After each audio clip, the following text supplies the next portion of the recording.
All right, my friends, welcome to episode 191 of Prof and Dev Play Games. We are at another palindrome. Over there is Anthony the Dev at Summer Speak, and I am Larry, Professor, and I am at Prof Plays Games. We are both coming off of Game of Thrones Season 8, Episode 5, which we'll spoil at the end of this episode. Other than that, how are you doing? Got a cold. Yeah. It's been hit me like a truck last night, and I've had worse, but I'm definitely feeling more subdued and just generally low energy. But It was Mother's Day, and got to do some fun stuff there. Made some muffins this morning for everybody, and got to see family. So nice. Reasonable time. Happy Mother's Day to all the mothers out there. Took my wife and daughter out to breakfast this morning, and then my wife took her mom out to lunch this afternoon. My daughter was being a 2-year-old. Very, very trying day, but overall it was a good day. This episode is the Patreon episode. We've got a topic for our show from Ted, and we have a topic for our show from Patreon supporter Brad. We're going to go with Ted's first, move into Brad's, then we'll talk about the games we've been playing, and then move into Game of Thrones spoiler cast. So for our first topic, it comes from Patreon supporter Ted. And again, if you like our show, you can support us on Patreon. Just go to Patreon and search Prof and Dev Play Games for $5 a month. You can give us a question for a show, and we will talk about it. And Ted gives us this question. He says, "The couple that games together stays together?" ? Before we get into his topic, I just want to say that Ted would say about Game of Thrones that he hated Game of Thrones before it was cool to hate Game of Thrones. So. I have a friend, my friend Carl, who read the first book about the same time I was reading, a little bit before. He got about 3/4 of the way through the book and then threw it against the wall and never came back to it. Did he get to? You know exactly the point that he got to. Then holy shit! Really? He threw it down and said, "Yeah." Fuck He was this? like, "And I'm done with that book. He's done with the series and will never read any more of it." He really hated it. Oh wow, that's interesting. That's the kind of reactions you get whenever you do Totally. Big things like that. Yeah. A lot of people will enjoy that. There will be also people that are like, "Fuck this." My father-in-law was the same way. In any of this. Yeah, he was the same way with this show. When that happened in season 1, he was like, "Nope, why did you do that?" So. Yep. Why do you want me to be invested in anybody? Yeah. Nope. Out. Yeah. So. Yep. Well, at least he didn't have to suffer through. Yeah, we'll get to that. Let's start with the couple of games together stays together. Do you do a lot of gaming with your wife? Currently not as much. Mm-hmm. Well, it depends on what you consider gaming. Like if you consider like tabletop role playing, yes. Yeah, of course. I think my games, and I play there, and we play some board games when we have time, and doing my family D&D game where she's playing in that. And then actual like gaming, no, not as much. I mean, she does. Well, when we had more time and less kids, she would game more. Yeah, that takes away the gaming time for sure. It doesn't even take away gaming time, but it just takes away time. Yeah. So really, the most important hobbies to you bubble to the surface. Correct. And her most important hobbies are reading, and sewing and knitting, and some writing. But more than anything, it's like those bubble to the top. And she just doesn't like to play games in short bursts. If she wants to play a game, she wants to spend like a big 3 to 6 hour chunk of time playing a game. I am so thankful that that's not me, because even when I had free time, I'd play like an hour and a half and be done, because now I can't play for more than half an hour to an hour. And then, But the games that she likes are big like that. Those she likes big RPGs. Sprawling RPGs. Mm-hmm. Yeah, that makes sense. And then like things like Heroes of Might and Magic. Is that a big phone game? Strategy games. Big strategy games. Okay. Because we've done Heroes of Might and Magic 3 a lot, or Heroes, and then some Heroes 5, where we'll play hot seat games of those from time to time. But I don't know what it comes down to is like, because we game, we stay together. I think you can pull this up a little higher and be more around the couple that has shared interests stays together. Yeah, I think not all your interests must be shared, but having overlapping interests is good.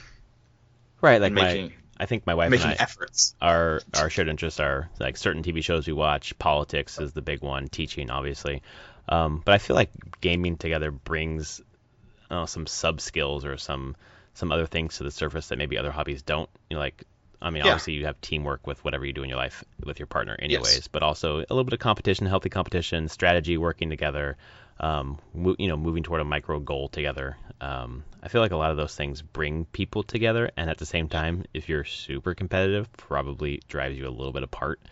Yes. Like in Peace Corps, my wife and I played tons of board games, and it really brought us together.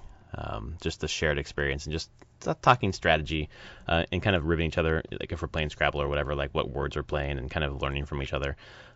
Video games, we play a little bit together, mainly Mario Kart, which actually has been pretty fun. It's taught me a lot about patience because my wife isn't super good with the controller. So like teaching her things that are just like second nature to me has been a good lesson for me that's translated to other parts of my life with her, to kind of just slow down and be more patient towards someone who's learning something that just seems so obvious to me.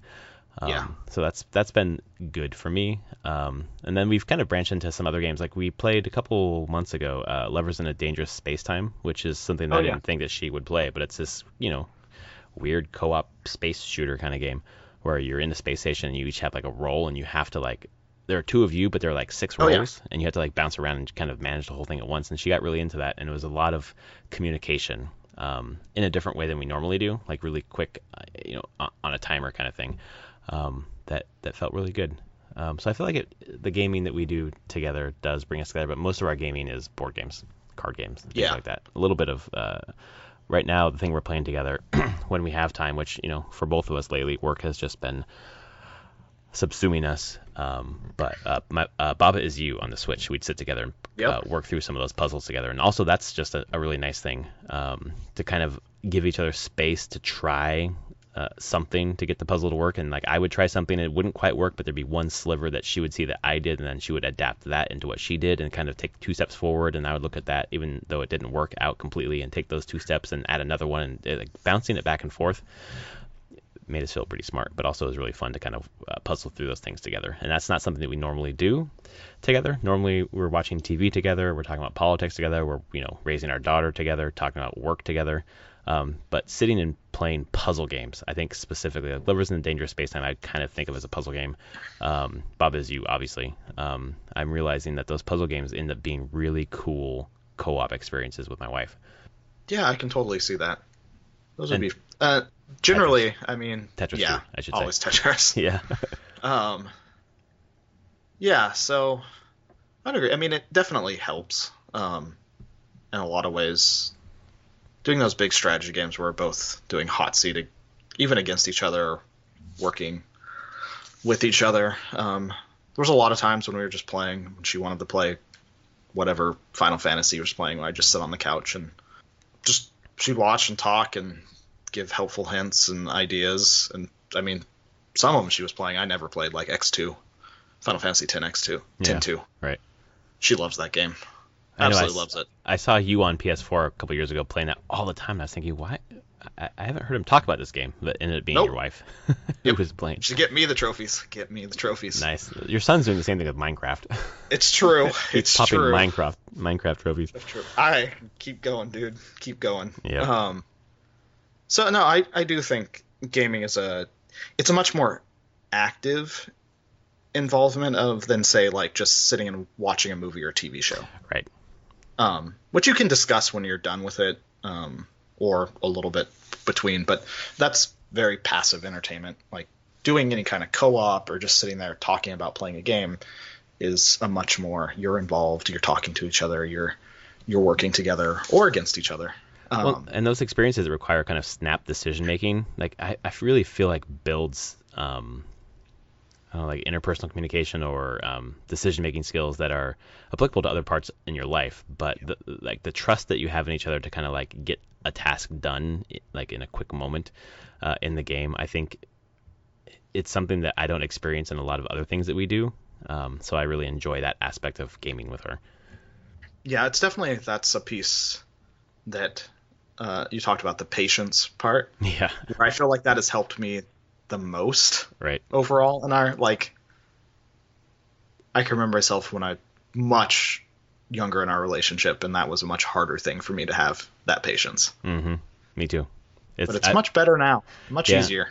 And I've gained that patience through other things in my life as well, but I can definitely see where I've picked it up from that too. Like Mario Kart specifically, where, when we started, didn't know where the gas was, couldn't jump and hold gas at the same time and use an item and whatever else. And now when we play, she can beat me half the time.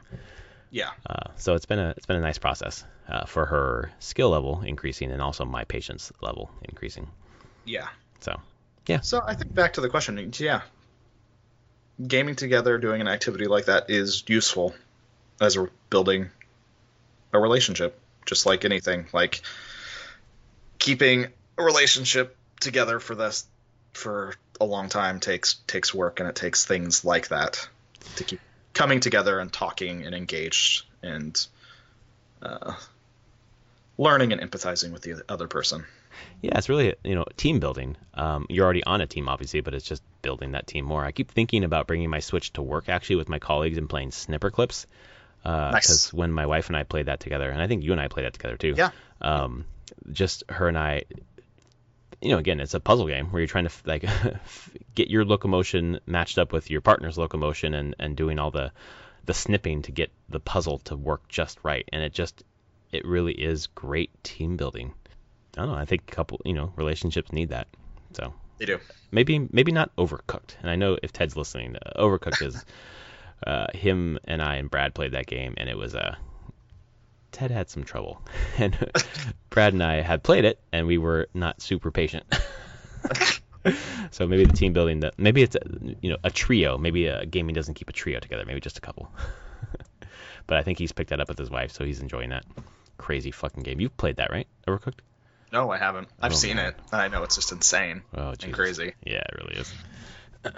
So yeah, I think that's where I'd go with that topic. Yeah. Our second topic of the night comes from Brad, who I just talked about. His topic was about. I'm trying to find the picture that I sent to you earlier. There we go. He says, here's a scenario. Alone in a room for 1 month. The only entertainment is video games. There's no work. All your needs are taken care of. What games do you bring and why? And which ones do you think you'll spend the most time with? They don't have to be new releases or even modern. So 1 month, what games do you bring and which ones do you think you'll spend the most time with? Diablo 2. Diablo 2. That's good. I mean, I'm serious. I could easily spend a month of completely uncontrolled time in that game and probably still have stuff to do and see. And be entertained most of the time. Right. If not all of it. I feel like I would bring all of the narrative backlog games that I have, like all the BioShocks. I'd bring Arkham City. Those are the ones that bubble to my head right now. As I've been thinking this afternoon. Just get through them. Yeah, the ones that are just I wouldn't want to bring like an open world. I wouldn't want to bring a Diablo. I wouldn't want to bring those kind of games that I feel like those are the ones that I can pop in and play for half an hour and put away. I wouldn't want to bring Assassin's Creed Odyssey because I just still cannot stop playing that game when I have time. But I would bring those story-based games that are very they're set. You play for 8, 10, 12 hours and then they're done. There's a game called Soma, which is kind of like a psychological horror game. Yep. Nope. Out. I know it. Out. I would bring games like that have a finite end that I can just like eat that experience up. And I feel like I would spend a lot of time with those games. Initially, I was thinking, I'd bring like Mario Maker 2 or Mario Maker or Diablo 3, Assassin's Creed Odyssey or Assassin's Creed Origins, because there's just so much content to do. But I kind of do that now, and I don't feel like I have the time for like the I haven't finished Spider-Man, for example. I don't have time to like. I'm having a hard time with story-based games where, I could play for an hour here and then a week later play for another hour and I've lost the story. Like, God of War I have to go back to right now and start over probably because I don't remember what happened. So that's the kind of game I'd bring. God of War, Spider-Man, all the BioShocks, maybe Deus Ex. I keep wanting to bring Mass Effect. I keep thinking about Mass Effect, but I played it. But there's the DLC for Mass Effect 2, like Shadow Broker and stuff like that I haven't played, or Citadel for, I think, 3 that I haven't played. So I'd like to play those things. Just basically any narrative-based single-player, finite experience that you can think of from the last decade, I'd bring that. And then for a month, I would just like roll through them. Man, that sounds awesome. Yeah, I get tired of those every once in a while, though. Like, I don't think I could keep that up for a month. Yeah. But But you could who play knows? Diablo 2 for a month? I'm pretty sure I could. I put a Not lot of 3, hours 2. into that game. Me too. Two is the one I could play for Yeah. a long time. Three I could do bursts of, but two still holds a special place there. Yeah, there's a lot of. I'm like just thinking if I just had a month just to do things. That's the thing. Like my mind doesn't go to the story games because I can do those. I have the time to do that when I want to here. But you don't have time to do the other one. Yeah, where I really just want to dive in deep, like spend insane amount of times with like really big RPGs. Maybe Divinity Original Sin 2. That would be good. Oh yeah. I keep wanting to like dig. I always when I'm turn on my PS4 looking for what to play, I cruise past it. I'm like, I want to dig into that, but that's just such a time commitment that I don't have. Yes. And then I just pop right back to Odyssey. Like I can do half an hour of this. Yeah, and that's the thing. It's not. I mean, I guess if I was in a room too, you could have multiplayer. There's nothing in this thing that says you can't have connection to the outside world with multiplayer, right? No, right? Yeah. Yeah, I assume you could play those kind of games. Like doing co-op with Divinity Original Sin 2. Like Yeah, I want to be a get ton back of to that with you. fun. Oh my god. In a couple weeks I'm done with school, so maybe we can pop back into that if you're not crunching like crazy. Crunching. Yeah, we'll see. Are you guys crunching for E3 by the way? No. Oh, No, okay. no. We're not gonna. No. We'll see if there's even an E3 in the future. There's been a lot of articles coming out. Oh yeah, People are right. like, what's the point of E3 at this anymore? And I'm like, there's not a huge amount of a point for it, but people just did it. But now the big players are starting to pull out, so we'll see. We'll see how much it actually matters in the long run. Yeah. But either way, no, there's not a crunching for that. I think we're actually pretty good now. This past week we got a bunch of stuff done, so it feels pretty solid. That's good. Maybe in a couple weeks we can jump back in and see how that goes. Yeah, I've got to remember what the hell was going on. We were in a dungeon somewhere trying to get someone out. Really a bad thing. I remember we just died. Oh, that's right. We're just like, don't go down that way. That's not where we should be. That's right. We died. Yeah. But that's what I do. Like that, I would do story games. Yeah, I have time for story games, so it'd be a lot of games. I could definitely see wanting to do some of the bigger strategy games like Stellaris or Crusader Kings or Europa Universalis. Stuff that I'm like, man, I really want to get into these, but I don't have the time to spend getting over the learning curve. Yep. A month in a room, I'd definitely have the time to work through the learning curve. Those are the type of games I just don't get enough time to dig into. Right. Well, it's like a Bloodborne for me. Like I keep thinking about it, talking to our friend Travis, how much he loved that game, and I keep wanting to get into it. But you really have to like get through like, I don't know, 5, 6, 7 hours of getting nowhere, just learning the mechanics of the game. And I don't want to spend 6 hours doing nothing. I want to make progress every time I play something. Yeah. Yeah. Sekiro would be a lot like that. Right. That's why I keep thinking about going back to Bloodborne, because I'm interested, but I'm not going to buy Sekiro when I have Bloodborne. So I want, to play that game. I want to play a ton of games. I have a ton of games, that I'd love to play. So all those games are the ones I'd like to play. It's just I have a month just bang out like a game a day. Like that sounds fucking chef's kiss. That sounds so good. I mean, like hell. 2 years ago when I had that week home where I was just doing work at home and then my family was still on vacation, but I had to be working, and I just played so many games. It was Isn't that when you Platinum Horizon? Yep, and beat Persona 5. Oh shit, that's right. 2 just enormous games. Yeah. Because no one was bothering me.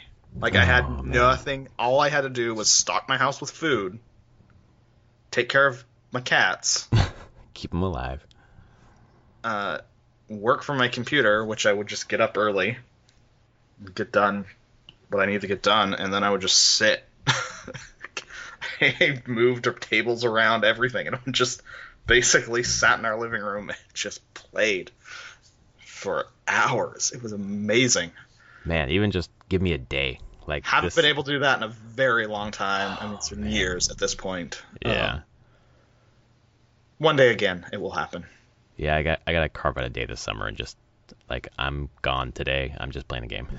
After this fucking clusterfuck wreck of a semester, like I would love to just get away for a day. We've definitely done that.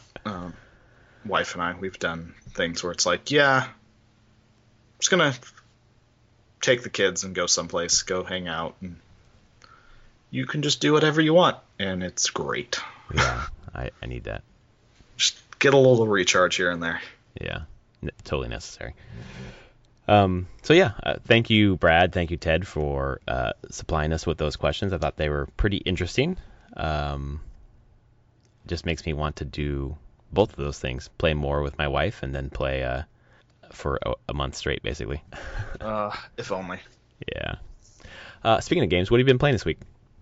Really only one thing that I've been putting in. Earlier this week, there was a patch for Deadfire. Oh, really? Okay. Turn-based mode came out of beta. Oh. I restarted it, playing it in turn-based. And how's that feel? It's great. I like turn-based far more than I like real-time with pause. Yeah. I'll say it. I just do. So. I find the real-time with pause, like in Dragon Age Inquisition, like I just don't use it. I just do real-time. Yeah, Inquisition, it felt like I didn't need to use the pause. Right. Dragon Age 1 and 2, I needed to. Okay. Because you would just get wrecked if you didn't. Yeah. So you had to do a lot of micromanaging of your unit while playing. And so starting Deadfire again it got its final patch. It's like patch 5.0 and they're done? Yeah, there's no more patches. When the fuck is this thing come out for Switch then? That was supposed to be on Switch. I don't know. The publisher still says it's coming. So it says it's coming this year, some point, for consoles and whatever. Sure. I mean, the company is owned by Microsoft now. Yeah, so. Right, that's true. But they do have obligations to Versus Evil is the publisher on this to finish this stuff. So yeah, I feel like there have been several Switch ports that people have just not done eventually. Maybe that's I don't know. Or maybe I'm thinking more Wii U ports. So it's either they probably have to pay out their publisher for breaking contract. Yeah. Where Microsoft may just be like, sure, we're going to pay that off for you. Or they have to do it. So it'd be nice. Yeah. I think it's probably a better experience on There was PC. talk that there's some thought that it's not out on Switch yet because they wanted to finish this stuff. Yeah, that makes sense. They wanted this. This is they consider there's going to be maybe some point patches to fix any minor bugs, but they're like, this is it. This is the whole game, all the content. I think there was 2 or 3 expansion DLCs for it. And this turn-based mode. And the turn-based mode is good. It's a lot of fun. It's it's not just like, oh, my character gets a turn. It's everyone has an initiative. Initiative goes increasing. So the person lowest goes first and it goes up. But every action you do after the first turn when you take actions sets an initiative for the next round. Oh, that's interesting. So it's not a set order. Like, depending on what you do and what type of weapon you're using and spells and stuff, it will change the order of the next rounds. And it shows you, as you're selecting what you want to do, where you will be on the next round currently. So basically, if you're doing like a really strong attack, you're going to be at lower initiative kind of thing? Yeah. That's kind of a nice new layer, another layer of strategy. And spells aren't instant. Huh. So when you cast a spell and you want to cast it, it shows you in the list when the spell will go off. Oh, yeah, okay.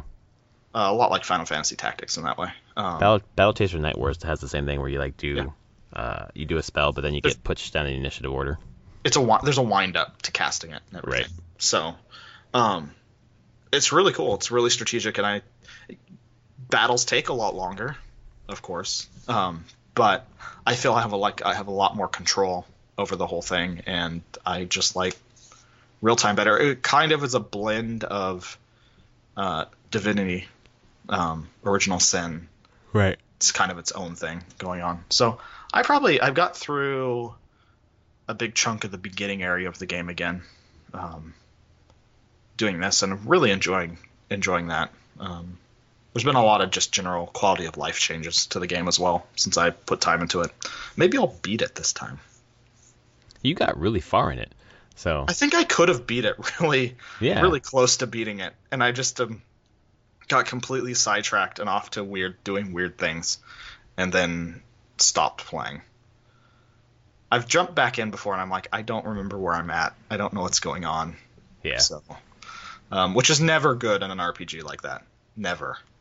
So. Yeah, there's a game I'm playing. I was talking to someone about this where I can't remember what game it was, but I was playing for a long time, and then I stopped playing for a long time, and then I came back, and I was like, I don't know what the fuck's happening, but I don't want to restart, which I should have just restarted. Yeah. So. Was it Horizon?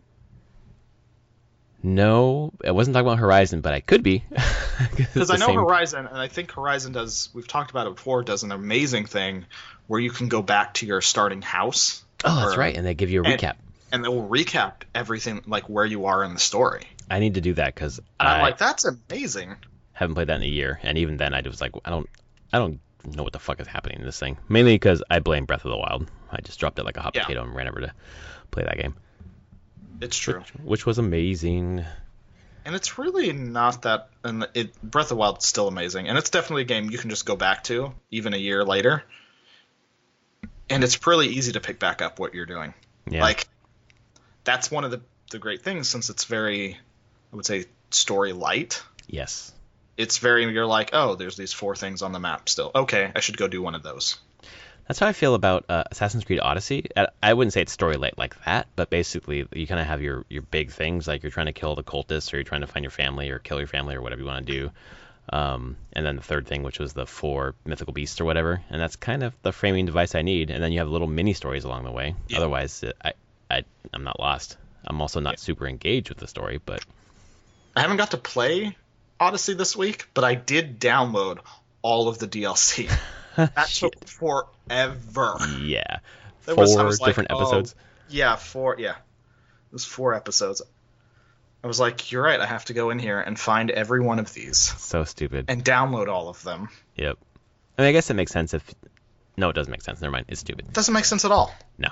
Because I went to try to went to Macedonia and tried to find the beginning of the Hidden Blade arc, and I was like, wait a second, do I have to fucking download this? And I went and I had to download it. Yep. So now I've just got my map littered with all that stuff for Atlantis and Hidden Blade. But I'm glad that you told me about it, because I would have been also wandering around going like, what the hell? Like, why is this starting? I wandered around for half an hour. I'm like, I know it's in Macedonia. I don't want to look it up because I want to like organically hit it. And then finally I was like, what the fuck? I looked it up and they're like, oh, I have to download it. I was like, shit. Well, I can't download. I have half an hour left to play. This is not going to work. That's when I went and started hunting cultists, which kind of moves into what I've been playing this week. Yeah. Last night I got a chance to play for about an hour and a half, between 10 and 11:30. And I was like, fuck, I'm going to knock out this final cultist. So I had to go to Achaia, or whatever that northern region is, just south of Kefalonia, which I'd never set foot in.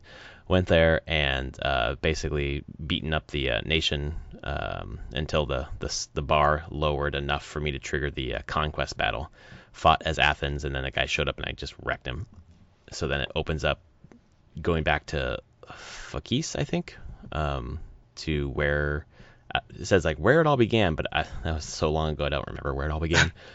But basically confronting Aspasia. Yep. Aspasia. Yeah, Aspasia.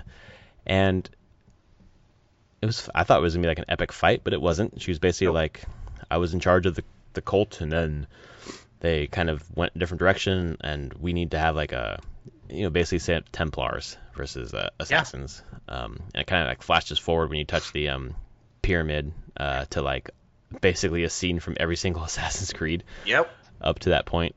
I didn't kill her. I don't know why I didn't. I thought I would, but I kind of told you my her. thing. I was just clicking through, and I just kind of fat fingered, going like, I was like, oh, okay, I guess I'm not killing you.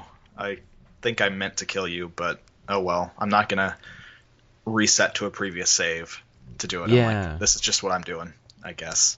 Yeah, I felt like it was building up to like you wanting to kill the ghost, and I'm like, this isn't enough to make me really angry at you. Like, I've killed the whole cult. Like, it's fine. She killed the young girl. Had the young girl killed. Oh, that's true. If I remember that, I would have killed her.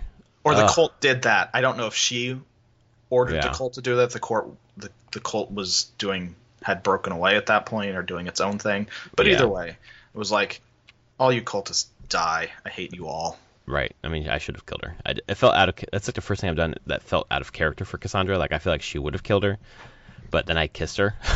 So, like, whatever. Yeah. Okay. It was weird. But it was kind of nice to get like a ending that alluded to other Assassin's Creed games. Yeah. And then obviously Cassandra's future going through the timelines. But I don't know. I thought I was going to roll credits, but I realized that you don't roll credits in this game. Obviously, they're just in the menu. But there was no like, I'm done with the game. Like, it just keeps going, and I need to. See, the closest I got to like a done point was doing the mythical creatures and turning those in. Yeah. Because you do all that. Is that when it cuts back to the future when you finish that? Yep. Sandra passes away. Yep. Yeah, that does. But then it cuts back to Cassandra, like on the beach with her ship. Right. And they're like staring at the horizon of like, we'll just go have an adventure then. Right. Barnabas is like, where are we going next? That actually felt like the ending to me. Yeah. No, I think you're right. I just keep expecting to roll credits, and that's like, no I rolled credits, I'm done. Nope. No, you can just watch the credits anytime you want to watch the credits. Yeah, exactly. Well, and now there's Hidden Blade and Atlantis, and I know I want to play those things, but I think I need to. If I keep going, I will never stop. So I need to like click over to something else, and I'm not sure what that's going to be. Just keep going. Just finish it all. I could. You just finish it. Don't. You're a bad influence. No, I'm not. But you're there and you're liking it, so you should. That's true. I am loving it. Just continue if you have the interest to keep going. I guess because if the interest wanes, sure, jump to something else. I'm never a person to say play something that just to force yourself to play it. But if you're enjoying it, by all means, keep going. Okay. You're not going to miss out on anything. No game is not going to be there when you decide I need to stop now.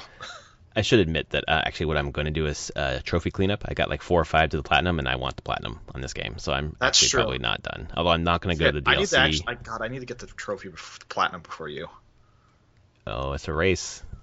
All I have is one more until I get the platinum. The underground or the underwater stuff, right? Yep, that's it. Yeah. No, I got to finish like Xenia's storyline. I got to finish a couple other storylines for the side characters. Basically, I have to like touch every. I don't know how the Hermes homies thing. I don't know how the fuck I'm supposed to know which ones I haven't hit because I've defogged the entire map. I don't get it. So we'll see. Actually, if you think you've defogged the entire map, there was one little stupid island. It's tiny. Like, it doesn't look like it's so tiny. You're like, it's just an island on the map. But if you zoom in close enough, you realize that it's slightly fogged. Really? There's this stupid. It's like northeastern side of the map, kind of. It's a little tiny. It's not in the far northeast, but it's in that quadrant. It's not where Poseidon's trident was. I don't know. There was it was a dumb. The thing that triggered it for me was a dumb, stupid little tiny island. I just jumped off the ship, swam over to it, touched it, and it was like, boom, trophy popped. Because you had to like step on every named place, basically, right? Yeah, and it was a named place. Oh fuck. Okay. Well, I'm gonna do. I feel like it was the developers just trolling people for that trophy, that little like island. A fucking syndicate where you had to run over like 5,000 lampposts. Yeah. Fuck me, man. So do some trophy. I guess I need to get that before you get it. Yeah, well, I'm gonna keep going. That seems wrong to sit on it for so long. Yeah, I think you'll probably do it because you have more time to play than I do currently. But in 2 weeks, I'll be done. So if you don't do it in the next 2 weeks, I might beat you. We'll see. Other game that I played this week is Katana Zero on Switch. Oh, nice. Which I bought on a whim because I've heard it on like several podcasts how great it is. Brad was talking about how great it is. It's fucking great. It's really great. It's like Hotline Miami. You ever played that game? Yeah, I have played Hotline Miami. Okay, so it's like that style, but side-scrolling, and you're like a ninja with a sword or whatever. And there are more mechanics. Like that game is basically like kind of more straightforward, but this one has like a time mechanic. You can slow down time, a dodge mechanic. You can reflect bullets back, but you die a lot, and you basically puzzling your way through the level. How do I get through without getting hit once? And at the end of each level, there's like a story where you're like choosing different dialogue options. So it's kind of like a branching narrative, which is interesting for this type of game. It's fucking great. It's really good, quick pick up, put down kind of game. So, yeah, those are the 2 games I've been playing this week. Nice. That seems fun. Yeah, no, super fun. I guess we should probably move into our Game of Thrones spoiler cast then. Yeah, I think so. So before we do, this was episode 191. He is at Summer Speak. I'm at Prof Plays Games. If you like our show, please give us a rating on your podcast service of choice. And then we will be back. We will be back next week, probably moving into we're getting close to our E3 predictions in a couple of weeks, I think. Yeah. So give you a couple seconds to click off if you don't want to hear spoilers for episode 5 of season 8. Which I don't know what the title was, but we're going to get into them now. Something. The bells. The bells. It's fucking Tyrion is an idiot. Just a fucking moron. Yep. When did he become completely idiotic? When Weiss and Benioff went off book. God damn it. 2 seasons, I think. Yeah, kind of. These 2 seasons, he's a moron. And it must suck for Peter Dinklage. Like, this character was amazing. Now it's just fucking crap. Like, he's like, why would you think that your sister would change her mind for her kid and get smuggled out of the city? And like, basically, he gets Varys executed for treason, but he's kind of being treasonous himself. With letting Jaime out of captivity that Jaime magically got captured in. Yes, because another idiotic thing that happens. You're like, seriously? That's what Jaime leaves Winterfell and Brienne and the whole thing, and then just gets captured by Dany's forces. Seriously? He's kind of like a different character than he was even last episode, you know? But I'm also like I'm like, why would they straight up Did he just say, yeah, I'm going to my sister? Like, he helped in the Battle of Winterfell. Right. He was fighting on their side. Nothing post the Battle of Winterfell made me feel like he was in any way seen as someone that would be like captured. Right. Like, sure, maybe like, okay, what are you doing here? That's weird, but you can't get by, but we're not going to like throw you in chains. Yeah, they never explained that. Yeah, that was a weird one. I was like, okay, yeah. Well, and they never explain a lot of shit. And they don't explain a lot of shit. That's why I'm like, I have a very negative reaction to this episode. I think it is a lot of framing at the beginning there, where I'm just like, this is dumb. This is uncharacteristic, makes no sense story-wise. Things are just happening. Yeah, I feel like I'm more positive on this episode simply because I walked in thinking to myself, it's not going to be great. It's not a Song of Ice and Fire anymore. It's Game of Thrones. It's the TV show. It's going to be dumb. And I went in with super low expectations, and I was like, oh, okay. Several pieces of this episode I thought were pretty interesting. Sure. Because, first of all, it's riveting television, just like all the other episodes, even though the other ones were fairly not so great for me. But it let me realize, okay, so Jaime's arc, Cersei's arc, Dany's arc, probably not Tyrion's arc, they're probably going to be similar in the books, but they're going to have way, way more time to develop it, and I think it's going to feel earned. It's going to feel like the payoff makes sense. I actually worry that there's not enough pages left for him to do it justice. I've thought about that because there's 2 books that he has. Right. It's that's the problem. I'm like, because someone really did bring up, they're like, think of all the characters that you had in the previous 2 books, all together in 2 additional. I'm like, there's so many characters. How many pages per character are we going to get? You got to start pruning now. Just start. I feel like I agree with that, but I think that there has been more character development in the past couple of books that's gone way beyond the show. So I feel like we're already a long way down that path. Like with Jaime specifically, I feel like we're way further down his redemption arc / perhaps he would fall back into Cersei's orbit than what's happened here in just 2 episodes. Yes. But will they have enough runway? I don't know. Well, that is my worry more than anything, is that even 2 books for Martin isn't enough. Yeah. And there's part of me that really wonders if he's worried about that as well. I bet he is. That is like, man, like I've said 2 books, but man, I probably need like 3 or 4 to actually finish this thing. Yeah. No, I'm sure it can't feel well. Actually, there was a thread I read on Twitter today that really pinpointed how I feel about, like, I see all the symptoms on the show, but I couldn't really pinpoint where the problem writing wise is. Have you ever heard of plotters versus pantsers? I saw that thread today and I was like, what the fuck is a pantser? Pantser, okay, plotters, you really plot out your whole story. Yeah, of course.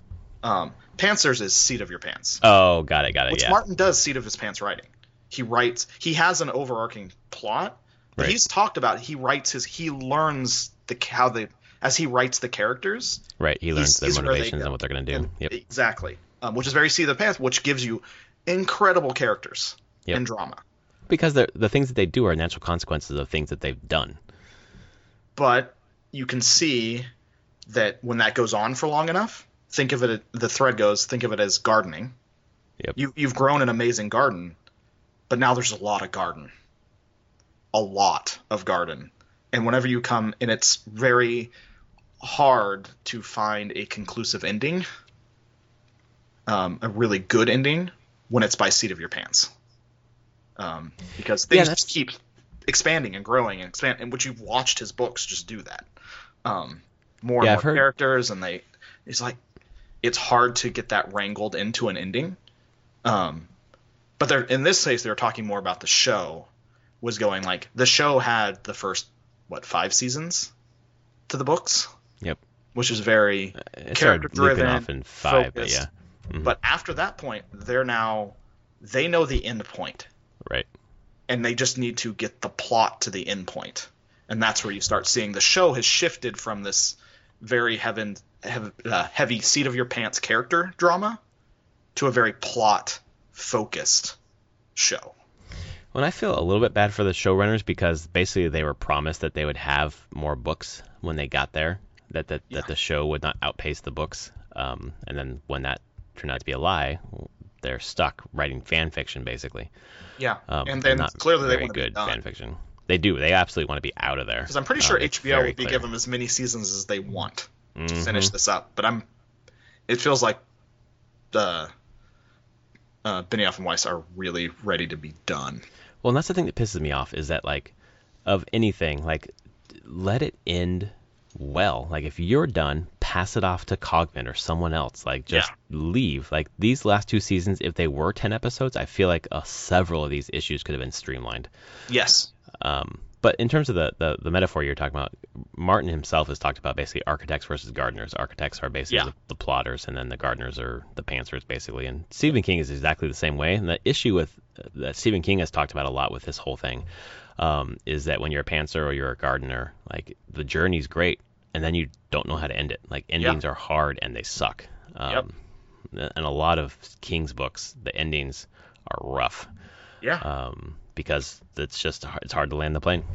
But the journey has been fucking awesome. Yeah. So. And this is the thing where I feel like we've now shifted, where I'm finding that even if there is a great conclusion to this, I'm fine. The journey to get there has just been really rough. These last 2 seasons, really absolutely rough. Mm-hmm. It's like all of a sudden you're in a video game where you've learned that you have fast travel, and you're just like bouncing all over the place. It's just, that's why, like, when I went into this episode, I'm in the mindset now where, like, it is just hitting plot point after plot point, and it's just filling in for me. Like, okay, if Martin does go this way and has time to fill in the story, like, I think this will be really good. But the way it is now is just too quick. Like, all of a sudden Danny's like, you don't want to kiss me? Okay, well, fear it's going to be then. And then just turns into the fucking Mad Queen. Like, hears the bells and goes, like, I'm going to burn everything now. I can't. I'm just like, and honestly, even in the book, I still don't even feel like there's been a shit ton to show that she's, like, would go that bloodthirsty. No, I don't think so either. No, I don't. And so that's why I'm like, I don't know. I'm like, is that really what's being set up in the books, that she would go, like, Mad Queen? Well, I mean, you got to do something this episode to set up John versus Danny next episode. Otherwise, you don't have time to explore that in a different, honestly, there's way. A big part of me that wishes they had never done the John and Danny thing. Yeah. It was always been my worry reading the books that would happen. Well, they don't have enough time to explore it. even they don't support him. But no, I never wanted that. That was a plot point I just wanted subverted and never to happen. I never wanted them to get any kind of relationship. Well, neither do I. Way too tropey. Like, because I was like, maybe the books you have no clue if they're going there or not. Honestly, the relationship, you don't know at all. You don't have no clue. But he's Aegon Targaryen in the books, though. So no, that's fine. No, that doesn't bother me. Okay, it's just like the romance piece. Yeah, actually really bothers me. It's bothered me ever since that. I was just like, this is the tropiest of tropes in fantasy literature. Well, and they keep harping on the Targaryens incest thing, so it does seem like he's going toward there too, which is just dumb. And like in the show, they have like no chemistry. No, they don't. Two. And that's also why I'm just like, God, do we really have to do this? Can we just figure some other way that they don't have to be like in a relationship to make this like plot point work? Right. And I'm sure there's much better ways that I feel like they could have done it. But yeah, I think going into it with this being just thinking about it as, okay, they're just going to move pieces around to just do plot points. Done. And characters are going to make very uncharacteristic decisions for that to happen. Right. Like you mentioned earlier to me, Arya making this huge trek to go to kill Cersei, and then just basically this quick little interlude with Sandor Clegane. It's like, oh, you're right, I should leave and not kill Cersei. 30 seconds. Yeah. And again, I don't disagree that Sandor should be the one to be like, look at what revenge does to you. Look at me, really. It's just not a 30-second thing. Like, that is at least a couple episodes worth of build-up of talk and serious, like, reminders and pushes. Not just like, hey, we're on the map of Westeros and the Red Keep. Yep. Yeah, you don't want to do this. Like, for fuck, she doesn't want to do this. She's here. No, she's there. She doesn't want to do that. Although she's forgotten that she can put on someone else's face and fucking do it quickly. Like, they can't do that plot point. Like, all the convenient things they could do, they could use that one greatly, and they just don't. She could have been Jaime Lannister and fucking walked right into that fucking room. Yep. Oh my god. And guess what? Made it fit a prophecy, even. Right. Die with Jaime's hands around her neck. Correct. I mean, just think it. You're just like, man, that would have been a great subversion of the prophecy. Yep. And I can still see the books doing that. Yeah. I always thought, and I was so pissed off that the show outpaced the books because we'd know what would happen in the books. And honestly, I don't feel like I do. Like, I really don't. I feel like broad strokes, sure. Like maybe they'll beat the White Walkers, and it's gonna be Dany versus Jon, and throw in fake Aegon in the mix in the books. But I don't know. Still, I'll be completely surprised in the books. Yeah. Even if it follows similar path, because at this point, I wonder, is Martin looking going like, okay, let's nix that plot point, and he's got to be that right. One is dumb. That one really didn't pan out well. Let's just shove those away. We don't need to do those. I hope so. I really do, because some of this stuff, even if he had told them like, yeah, this is what I'm going to do, and then they did it, and he's like, oh, actually, that looks pretty stupid. But overall, I mean, the episode was shot very well. The cinematography was super great. Good. Like it's high quality constantly. Yep. It's just so dumb right now sometimes. Yeah, I don't know. I walked away from the episode thinking 8 out of 10. Felt pretty good about it. I feel like for the universe of the show now, okay. Like if I accept we're moving quickly, okay. I'm entertained. Sounds good. Yeah. But that's such a low bar now. Like it used to be like my life, and now I'm like, yeah. But that's good. I think I said anything in this episode. I didn't feel anything was really earned. Yeah. I agree. And I was like, why the hell was Euron and Jaime fighting? That was the dumbest part of the whole fucking show. Like, are you serious? Sure. No, not even sure. Like, fuck. You have nothing to do with this fucking dumbass pirate. And they're like, oh, Jaime Lannister, I'm going to kill you. Like, why? What? Yeah. Why? Fuck. Just kill Euron. He's the worst character ever. I hate that character. His fucking last line, I'm the man that killed Jaime Lannister. Like, dude, you're the worst. In the books, he's fucking great. In the show, he's the fucking worst. Yep. So bad. I mean, what do we got now? I still hold that, Tyrion frees Jaime is going to be punished for that one. I mean, as long as Danny's alive, she's like, yeah, you make another mistake, you're dead. You get burnt like Varys. And he made like 6 mistakes this episode, like a moron. So yep. So I'm pretty sure he's dead. He's the last Lannister now. So let's wipe out the Lannister line. Arya kills Danny. I think Arya kills Danny, and I feel like it's going to be slightly earned because of this episode. Like, I think they set that up pretty well. So I think if it's Arya killing Danny, I'm gonna like that because it felt pretty earned. But if they're setting that up in Jon's face, yeah. That would be hilarious, actually. That would be pretty good. That'd be good. Yeah, there's got to be some sort of faceless thing going on next episode with Arya. But I think she's just like, that's going to be earned for me. Yes. But one scene in this show that I really liked actually was Tyrion and Jaime. When that tender moment was really good. It's their goodbye. So I really enjoyed it. How much do you bet Bronn shows back up next episode? For fucking what? I hope I'm not saying exactly for what, but what do you think he's going to show back? He's going to show back up. Oh, 100%, because it's so dumb. So dumb. So yeah, of course he's going to be there. Yep. Jesus. Why is so much stupid going on? And why couldn't they stick this landing? I mean, I said it earlier somewhere. But basically, if you consider George R. Martin a really good writer, and you consider the books really good, you have like a master tome being finished by mediocre plotters and writers. They're just rushing it is the thing. Like, even if they give themselves, if they could give themselves time, I feel like they could still end it decently. Not amazing, but it could have a decent ending. Well, and they themselves wrote good stuff earlier in the series, but I don't know. DB and Weiss Benioff and Weiss have written 3 or 4 of the episodes in this season. And they're writing the last 2. They wrote this one, and they write the next one. And they wrote the first one, so yeah. Ugh. Cogman's was great. Episode 2. Episode 2 has been a very high bar of this entire season. I really enjoyed the whole series for me. Yeah. One of the best of this whole series.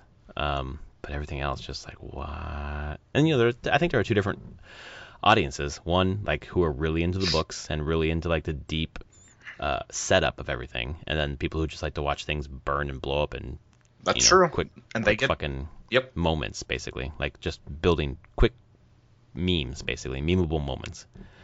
And I feel like that second audience is getting a lot more than we are. God, so. I just to watch that show, this episode, and all the Tyrion. This is the beginning part, and I was like, God, this is just not good.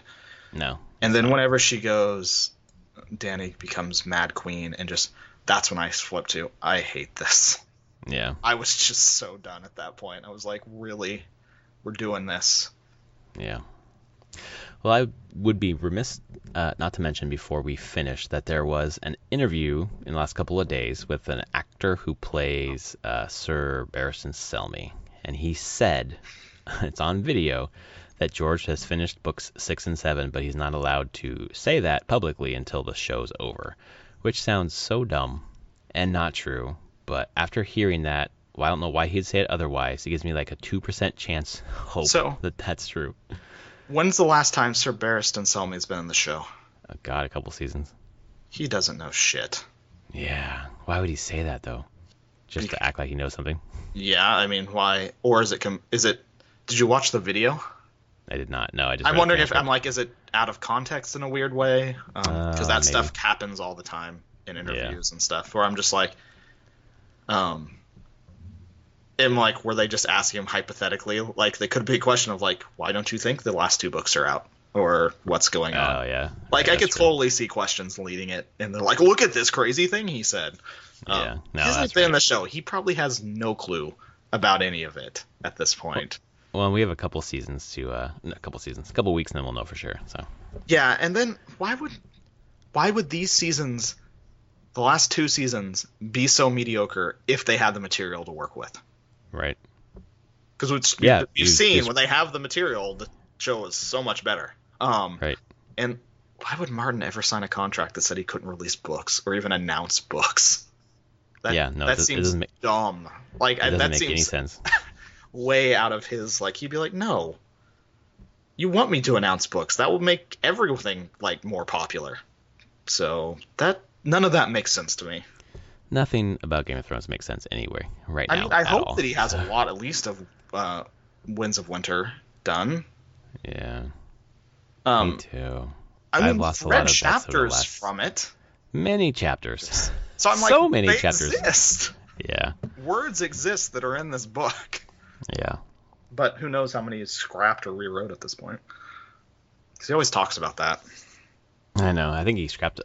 The rumor that I heard is he scrapped basically the whole book in the last 2 years, which means never happening. We're never getting it ever. But I read some really good things about Fire and Blood, so I'm gonna try to go back and read that this summer. Okay. So I see that it's a pretty big seller on Amazon right now. So yeah, it's been in the top 10 for since it's come out, basically last October or whatever. So I've heard really good things about it, even though it's not written in the same style. Yeah. So. Anyway, that is episode 191. Next week is the last episode of Game of Thrones, so we will be talking about that for sure. 70 minutes to wrap up everything. Great. That's not enough time. Oh well, it'll be done, and then we'll move on with our lives. And I can ignore that these last 2 seasons ever existed. Yeah, that's the thing. Wow, this show was really good. I wonder why it didn't get any more seasons after 6. Don't know. Wonder why they didn't wrap up the storylines. I heard it just got canceled. I don't know what happened there. Wait, John's alive? Why? What's the point? Oh, never mind. Anyway, he's at Summerspeak. I'm at Prof Plays Games. Thanks so much for hanging out with us through the spoiler cast, and we will see you next week for episode 192. All right. Later, everyone.